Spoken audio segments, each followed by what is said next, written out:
So আমরা operations management SM এর 3rd নম্বর চ্যাপ্টারে লোকেশন ফ্যাসিলিটিস নিয়ে পড়বো, যেখানে যদি আমরা আউটলাইনটা দেখি এই চ্যাপ্টারে, তাহলে কোন কোন টপিকগুলো কভার করবো আমরা। ইন্ট্রোডাকশনে থাকবে লোকেশনের একটা ডেফিনেশন থাকবে, দেন লোকেশনের মাঝে কি কি থাকতে পারে, কোন কোন ফ্যাক্টরসগুলো থাকতে পারে সেগুলো থাকবে। ম্যানুফ্যাকচারিং যে ইন্ডাস্ট্রি এবং সার্ভিস ইন্ডাস্ট্রি, এগুলোর কিছু ডমিনেন্ট ফ্যাক্টরস আছে, সেই ফ্যাক্টরসগুলো আমরা দেখব। অ্যান্ড ফাইনালি আমরা লোকেশন রিলেটেড কিছু ম্যাথস আছে, সেই ম্যাথসের ক্যালকুলেশন দেখব। সো আমরা স্টার্ট করি। যেহেতু আমরা লোকেশন ফ্যাসিলিটিস পড়ছি, তো শুরুতেই আমাদের এটা ডেফিনেশন জানা দরকার যে লোকেশন ফ্যাসিলিটি বলতে আমরা কি বুঝতে পারছি, বা এই চ্যাপ্টারটা আমরা কেন পড়বো। সাপ্লাই চেইন আর অপারেশনস ম্যানেজমেন্টে এই চ্যাপ্টারটা ইম্পর্টেন্ট কেন, আমরা যদি ডেফিনেশনটা দেখি তাহলে এটা আমরা মোটামুটি ক্লিয়ার হয়ে যাব। যদি ডেফিনেশনটা আমরা দেখি তাহলে কি দেখবো, দেখেন, the process of determining geographic sites for firms operation. Geographic site তার মানে কি, একটা ফার্ম কোথায় অপারেট করবে, অপারেশন নিজের ডে টু ডে যে অ্যাক্টিভিটিসগুলো, অপারেশনসগুলো, সেটা কোন লোকেশনে বা কোন স্থানে, প্লেসে অপারেট করবে, রান করবে, সেই প্লেসটাই হচ্ছে কি, সেই প্লেসটাই তো আমাদের একটা অর্গানাইজেশনের লোকেশন, রাইট। এবং ফ্যাসিলিটি লোকেশন বলতে বোঝাচ্ছে যে এই যে ফার্মের যে অপারেশনসের জন্য সাইটটা ডিটারমিন করা, এটা হচ্ছে কি আমাদের লোকেশন ফ্যাসিলিটি।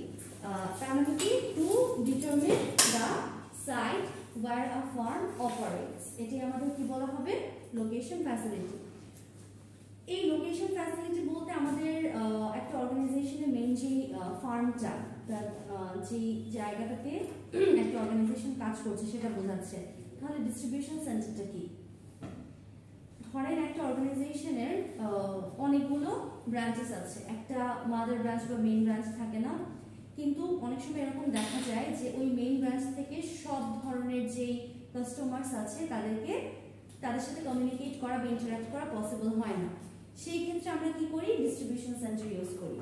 আমরা যদি বাংলাদেশের বিভিন্ন ব্যাংকের কথা চিন্তা করি, ফর এক্সাম্পল সোনালী ব্যাংক, এটা একটা মেইন ব্রাঞ্চ আছে না, কিন্তু এই মেইন ব্রাঞ্চ থেকে কি পুরো হোল বাংলাদেশে সার্ভিস দেওয়া পসিবল? তারা কি করছে, ডিস্ট্রিবিউশন সেন্টার বা নিজেদের ব্রাঞ্চ ওপেন করেছে in the whole country, right. এটাকে আমরা কি বলবো, ডিস্ট্রিবিউশন সেন্টার, যেখান থেকে আপনাদের কাস্টমারকে ইজিলি সার্ভিস দেওয়া পসিবল। ফ্যাসিলিটি লোকেশন বলতে আমাদের মেইন যে ফার্মটা সেটা আমরা বুঝতে পারছি, দ্য ডিস্ট্রিবিউশন সেন্টার হচ্ছে যেখান থেকে ইজিলি কাস্টমারের সাথে ইন্টারঅ্যাক্ট করা পসিবল। আচ্ছা, একটু ডেফিনেশনটা দেখি। A warehouse or stocking point where goods are stored for subsequent distribution to manufacturers, wholesalers, retailers and customers. দেখেন এই কথাই বলছে, warehouse or stocking point। Distribution centre বলতে সেই ধরনের পয়েন্টগুলোকে বোঝাচ্ছে যেখানে প্রোডাক্টগুলো কি করা হয়, স্টোর করে রেখে দেওয়া হয়, যেন কাস্টমারের ইনস্ট্যান্ট ডিমান্ড যখন হবে, ইনস্ট্যান্ট সেটা ফুলফিল করে দেওয়া পসিবল হয়। তো এখানে কি, যে কোনো ধরনের গুডস স্টোর করে রাখা হবে, কাদের জন্য, ডিস্ট্রিবিউশন টু ম্যানুফ্যাকচারারদের কাছে প্রোডাক্ট ডিস্ট্রিবিউশন করার প্রয়োজন হয়, হোলসেলারের কাছে হয়, রিটেইলার হয়, এবং sometimes to the customers, right. So আমাদের ফ্যাসিলিটি লোকেশন বলতে আমরা মেইন ফার্মটা বুঝতে পারছি, যেটা অর্গানাইজেশনের মানে মেইন জায়গাটা, ঠিক আছে, যেখানে তারা লোকেশন নিয়ে তাদের বিজনেসটা অর্গানাইজ করছে। এবং ডিস্ট্রিবিউশন সেন্টার হচ্ছে যেখানে প্রোডাক্টগুলো স্টোর করে রেখে দেওয়া হয়, কাস্টমার ডিমান্ড ওয়াইজ তাদেরকে সেটা প্রোভাইড করা হয়। এই দুটো পয়েন্টে কার কোনো সমস্যা আছে? এখন আমরা দেখব ডমিনেন্ট ফ্যাক্টরস ইন ম্যানুফ্যাকচারিং। আচ্ছা, ডমিনেন্ট ফ্যাক্টরস ইন ম্যানুফ্যাকচারিংও আছে, আমরা দেখেছি আউটলাইনে, একদম শুরুতে যখন লেসন আউটলাইন দেখলাম। আর ডমিনেন্ট ফ্যাক্টরস ইন সার্ভিসেসও আছে।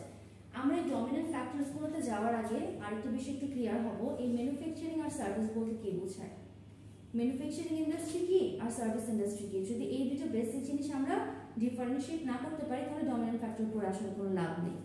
দ্যাটস ওয়াই আপনারা আগে একটু আমাকে বলেন, ম্যানুফ্যাকচারিং কোম্পানি বা ম্যানুফ্যাকচারিং ইন্ডাস্ট্রি এবং সার্ভিস ইন্ডাস্ট্রি দুটোর মধ্যে পার্থক্য কোথায়, বা দুটো যে ডমিনেন্ট ফ্যাক্টর সেটা আলাদা করে কেন দিয়েছে, একসাথে দিতে পারতো, কেন আলাদা? What is manufacturing organization or industry and what is service organization or industry? Any idea? Manufacturing organization is an organization where any kinds of goods, directly goods producing can be produced. Okay. Can be produced. And service industry? Service industry is the service related. For example? Such as teaching profession, banking profession. Okay.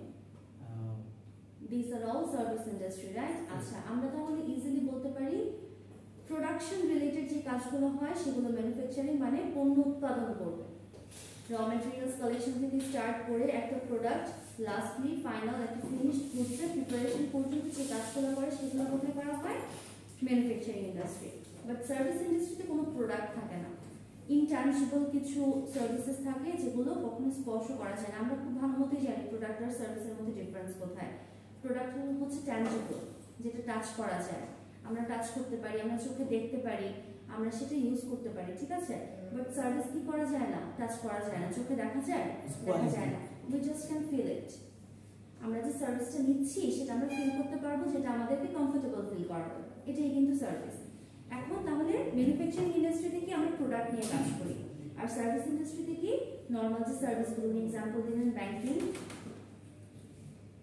উনি banking এর example দিলেন teaching প্রফেশনের example দিলেন আমরা ডক্টরদের কাছে ভিজিটের জন্য যেতে চাই সেটা কিন্তু সার্ভিস বাট ডক্টর যখন প্রেসক্রাইব করে দেয় মেডিসিন সেটা কিন্তু প্রোডাক্ট তারপর আমরা যখন রেস্টুরেন্টে যাচ্ছি আমরা যে ফুডটা খাচ্ছি এটা হচ্ছে প্রোডাক্ট বাট আমাদের ওয়েটার এসে ফুড প্রোভাইড করে দিয়ে যাচ্ছে দেন রেস্টুরেন্টের যে এনভায়রনমেন্ট এগুলো কি এগুলো হচ্ছে সার্ভিস ঠিক আছে সো আমরা পার্থক্যটা জানি যে ম্যানুফ্যাকচারিং ইন্ডাস্ট্রিতে কি ধরনের জিনিস থাকে বা কাজগুলো কি কি এবং সার্ভিস ইন্ডাস্ট্রিতে কাজগুলো কি কি যেহেতু দুইটার মধ্যে বেসিক জায়গাতে ডিফারেন্সেস আছে তাহলে এগুলো ডমিনেন্ট ফ্যাক্টরসেও ডিফারেন্সেস থাকবে এখন ডমিনেন্ট ফ্যাক্টরস বলতে কি বোঝাচ্ছে ডমিনেন্ট ফ্যাক্টরস বলতে বোঝাচ্ছে ম্যানুফ্যাকচারিং রিলেটেড যে ইন্ডাস্ট্রিগুলো সেগুলো লোকেশন সেট করার ক্ষেত্রে কোন কোন ফ্যাক্টরগুলো ইনফ্লুয়েন্স করে কারণ কি ম্যানুফ্যাকচারিং ইন্ডাস্ট্রিকে আপনি যে কোনো জায়গায় হুটহাট করে এস্টাবলিশ করে ফেলতে পারবেন সম্ভব না সেম জিনিস কিন্তু সার্ভিসের সাথেও হয়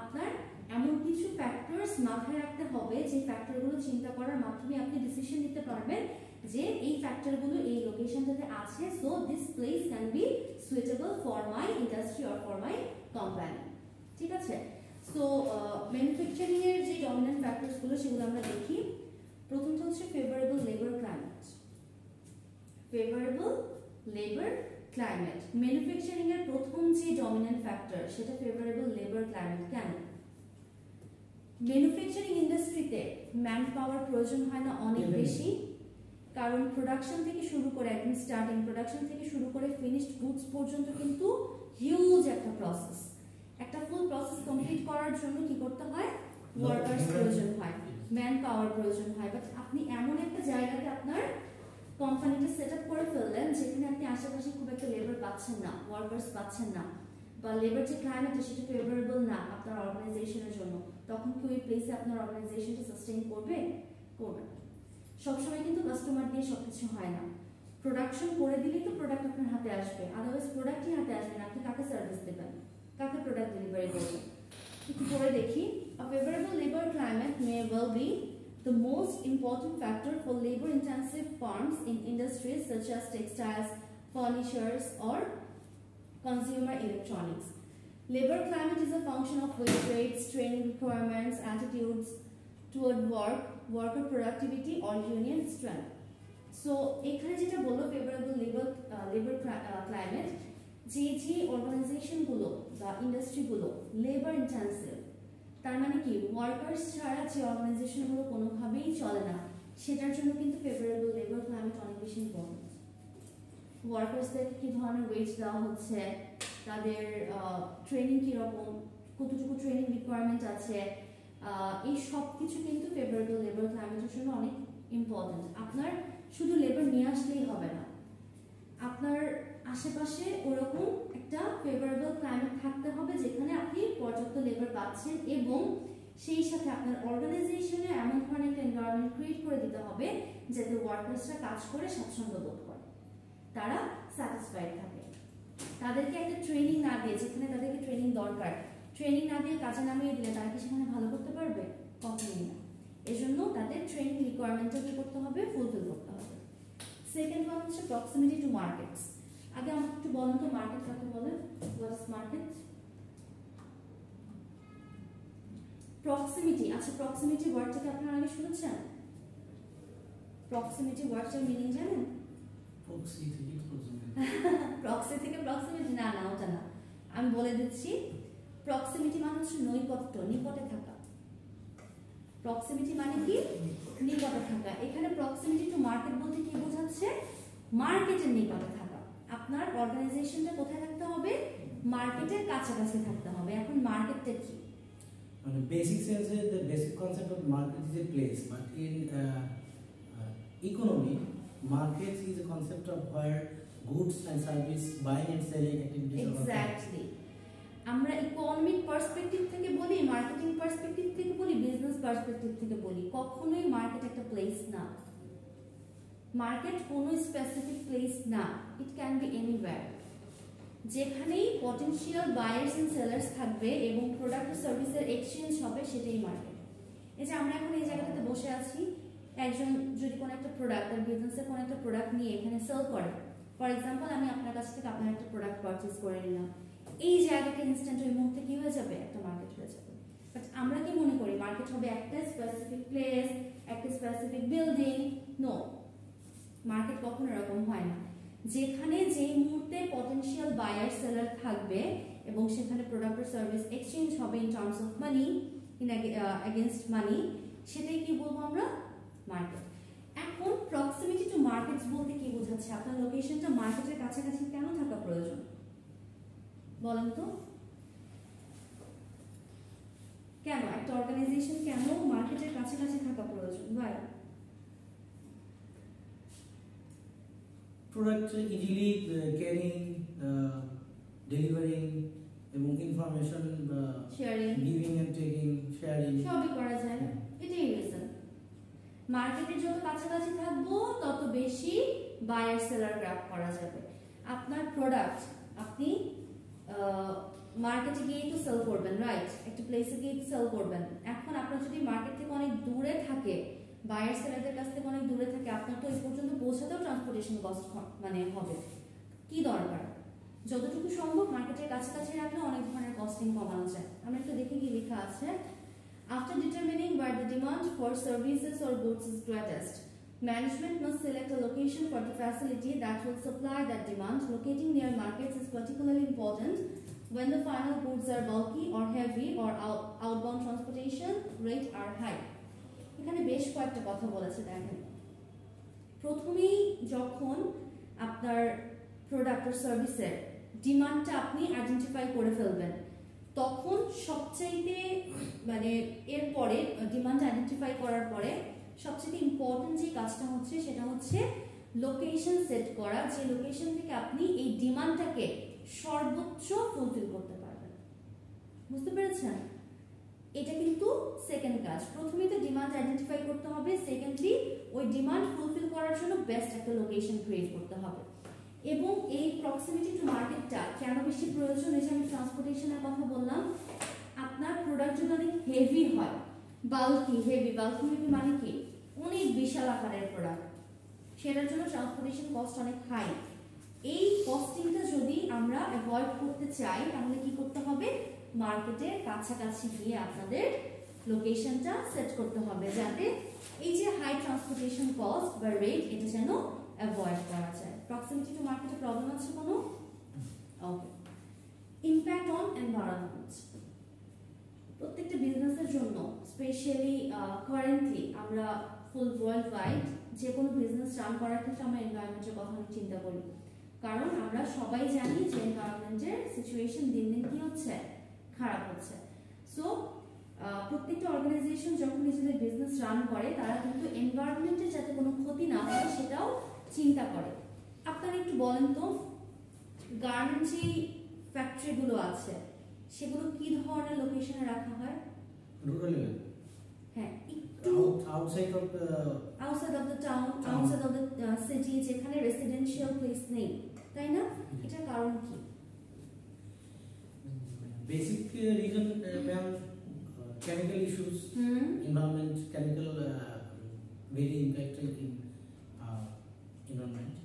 That's why garments manufacturing organization out of the city or out of town. And so one of the another reason is labor climate. Labor is easily এখানে আমরা যখন এনভায়রনমেন্টের কথা চিন্তা করব তখন এটাতে লেবার আসবে না। ধরেন যে এমন একটা জায়গায়, এই যে আমরা যেখানে এখন প্লেসড আছি, এরকম একটা জায়গায় যদি গার্মেন্ট ইন্ডাস্ট্রি সেট করে ফেলা হয়, এই যে সাউন্ড পলিউশনটা হবে, তারপর কেমিক্যালের কথা যে বললেন, কেমিক্যালটা যে বের হবে এটা পানির সাথে গিয়ে মিক্সড হবে না। এমন একটা জায়গায় অলওয়েজ এই টাইপের যে ইন্ডাস্ট্রিগুলো এমন একটা জায়গায় সেট আপ করা উচিত যেখানে আশেপাশে কোনো রেসিডেন্সিয়াল এরিয়া নেই, কারণ যেই ওয়েস্টগুলো বের হয় সেটা যদি সামহাউ এই রেসিডেন্সিয়াল এরিয়াতে যে পিপলগুলো থাকে তাদের রেগুলার ইউজের ওয়াটারের মধ্যে মিক্স হয়ে যায় বা অন্য যে কোনোভাবে তারা যদি সেটা কনজিউম করে ফেলে বা ইউজ করে ফেলে, তাহলে কিন্তু সেটা তাদের শরীরের জন্য অনেক হার্মফুল হবে। এটা জাস্ট এক্সাম্পল দিলাম। যখনই কোনো একটা অর্গানাইজেশন লং টার্ম সাস্টেইনেবিলিটির কথা চিন্তা করছে, লং টার্ম তার বিজনেসটা রান করতে হবে, তার এনভায়রনমেন্টের কথা মাথায় রাখতেই হবে।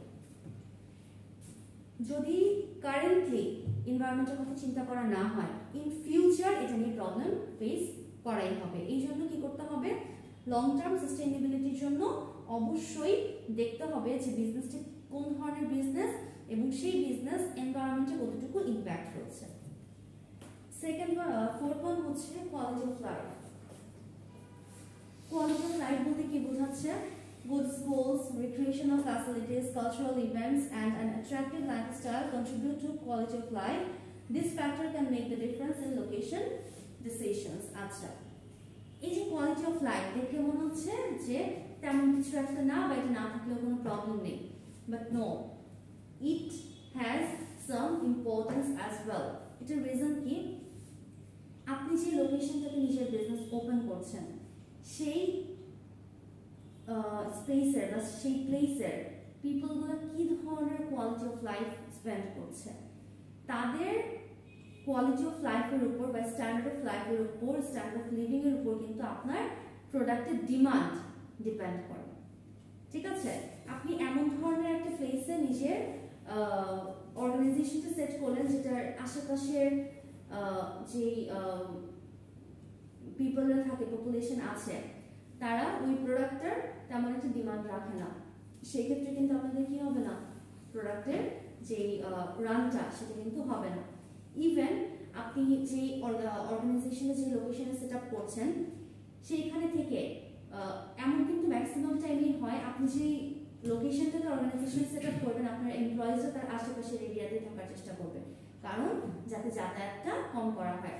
সো আশেপাশের এরিয়ার কোয়ালিটি কেমন, ওখানে স্কুলিং ব্যবস্থা আছে কিনা, কারণ এমপ্লয়িজদের ছোট বাচ্চারা কি হবে স্কুলে যাবে, দেখেন ওখানে কিন্তু লেখা আছে good school, recreational facilities, school কিরকম, রিক্রিয়েশনাল ফ্যাসিলিটিস তার মানে কি বিনোদনমূলক ফ্যাসিলিটিস কিরকম আছে, কালচারাল ইভেন্টস কেমন হয়, অ্যাট্রাকটিভ লাইফস্টাইল কিনা, এই সব কিছু কি কোয়ালিটি অফ লাইফকে কন্ট্রিবিউট করে।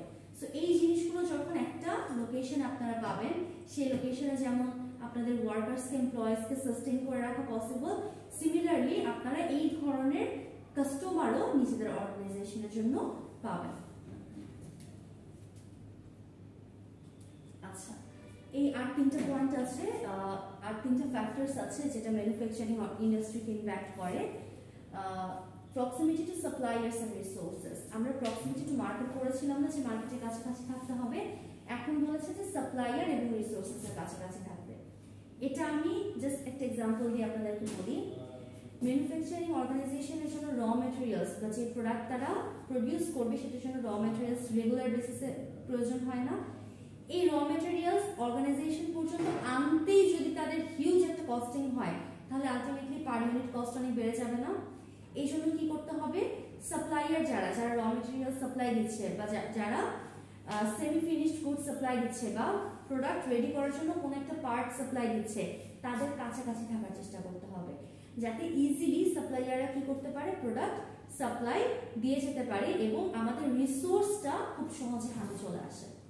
এই জিনিসটা আপনারা যখন লোকেশনের কথা চিন্তা করবেন নিউ লোকেশন সেটআপের জন্য, তখন এই বিষয়টা মাথায় রাখতে হবে। মার্কেটের কাছাকাছি থাকলেই শুধু চলবে না, কি করতে হবে, সাপ্লায়ারদের কাছাকাছি থাকতে হবে এবং রিসোর্স আমরা যেখান থেকে ইজিলি অ্যাভেল করতে পারবো সেটার কাছাকাছি থাকতে হবে। Proximity to the parent companies facilities.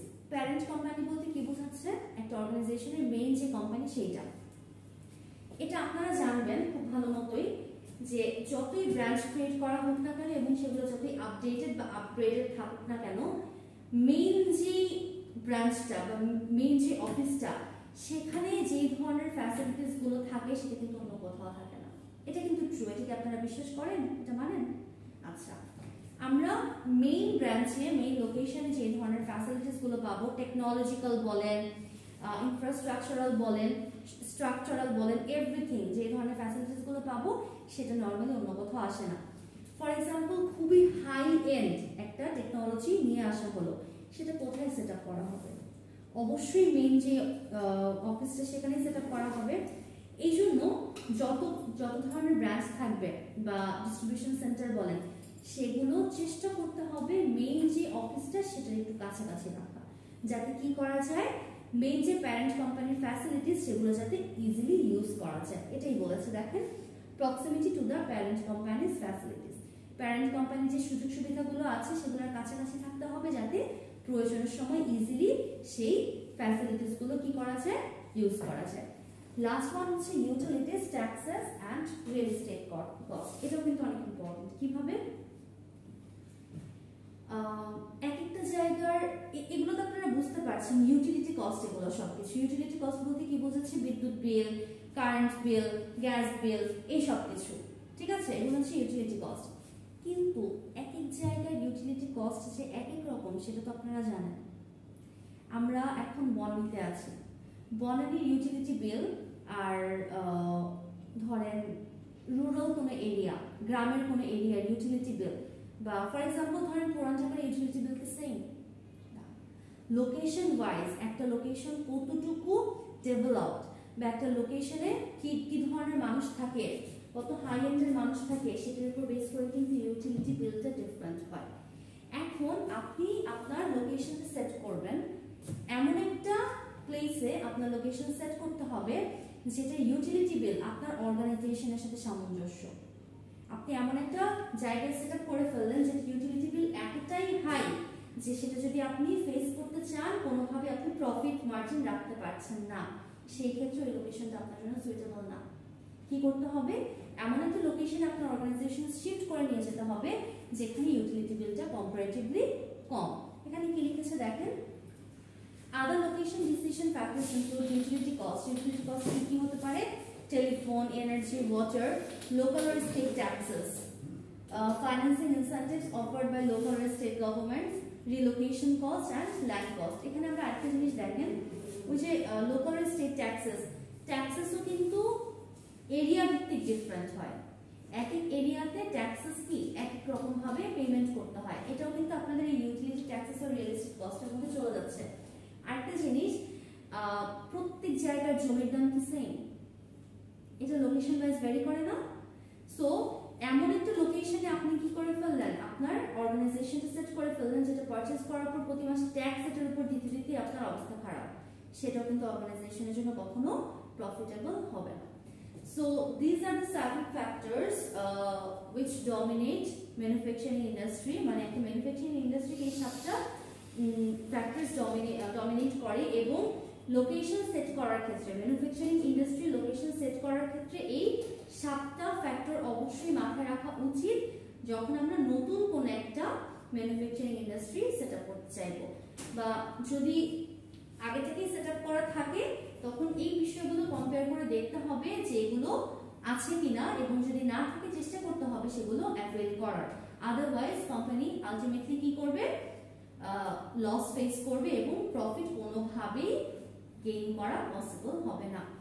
So আজকে এতটুকু পর্যন্তই থাকুক। আমরা নেক্সট ক্লাসে সার্ভিস ইন্ডাস্ট্রির যে ডমিনেন্ট ফ্যাক্টরসগুলো আছে সেগুলো দেখব এবং লোকেশনের কিছু ম্যাথস আছে লোকেশন রিলেটেড, সেই ম্যাথসটা আমরা নেক্সট ক্লাসে কমপ্লিট করব।